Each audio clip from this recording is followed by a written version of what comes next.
Hi, welcome to another video. So, a new model kind of has dropped, and it is called Mythos.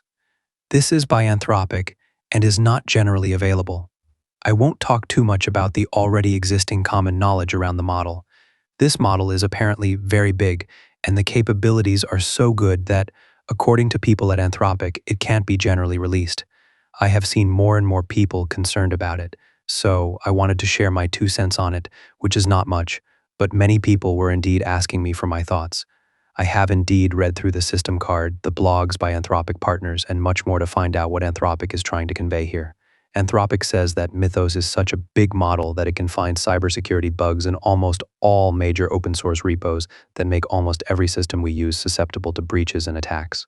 They themselves mention things like pre-existing bugs in FFmpeg that had been lasting for many years, which Mythos was able to find. If you don't know, most of the software that you use that contains anything related to video probably relies on this library. I'll come back to this point later as well, so keep this in mind. There were also more repos where they were able to find things like this. In the case of OpenBSD, they were able to find a bug where a simple, subtle request change can crash a whole system. You would have heard about all this by now, but the devil is in the details here. According to Anthropic's own blog post, Mythos was run over 1,000 times to find this vulnerability in OpenBSD, which cost over $20K in total. The run that caught it was about $50. Now, you also don't know what the Agentic contraption looks like here. Was it given a calculator? Was it given web search? Was it given MCP? Was it given compiler access? Was it given access to other subagents? The point I'm trying to make here is that this is probably not just the raw model capability. It is probably not like they copied all the repo source code and it was able to reason through that.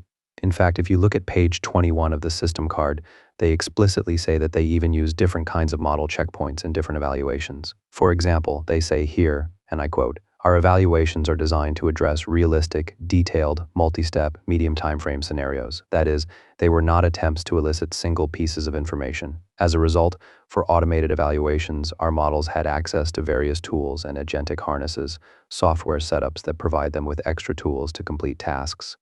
And we iteratively refined prompting by analyzing failure cases and developing prompts to address them. When necessary, we used a version of the model with harmlessness safeguards removed to avoid refusals, and we used extended thinking mode in most evaluations to increase the likelihood of successful task completion.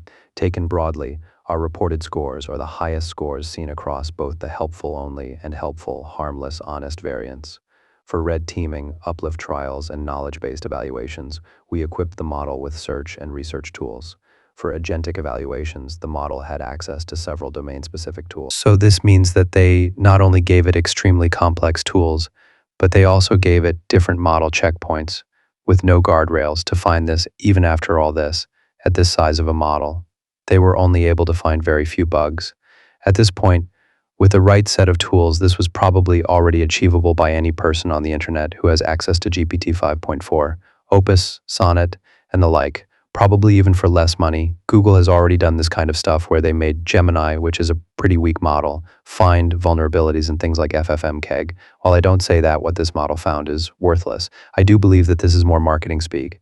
The reason I think this is very simple is this. The mathematical probability of Mythos finding an extremely intricate bug with all the tools, system prompts that probably tell it to look only for bugs, and different checkpoints of the model, with no guardrails, is still only 0.05%. The thousands written in their blog post can be any number in the thousands. I took it as 2,000, but it can be 9,000 or 10K as well. But let's keep it at 2,000. Well, it not only costs a lot to run, the probability of finding vulnerabilities across different repos will not only be costly, but also very, very time-consuming. A 10 trillion parameter model will not respond at 40 tokens a second. It will be more like 1 or 2 tokens a second. Even when 4 or 5 people are using it on enterprise-grade hardware, it will be extremely time-consuming. Another thing that I see is that if this model can't find a bug by reading files in one go, then it would still be unable to write safe code, which is the biggest drawback of current-gen models.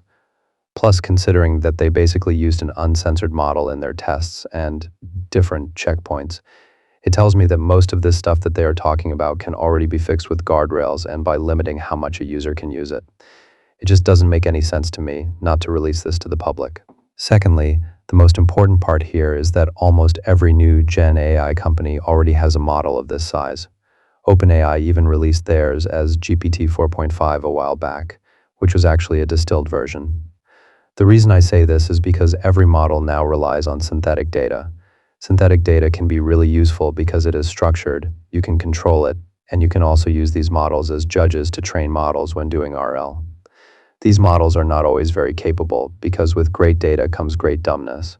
Because of the density of neurons and the complex nature of these systems that rely on data, they can very easily become biased and not learn tool calling correctly, because the tool calling data that we have as humans is not very proportionate to the stuff on the internet.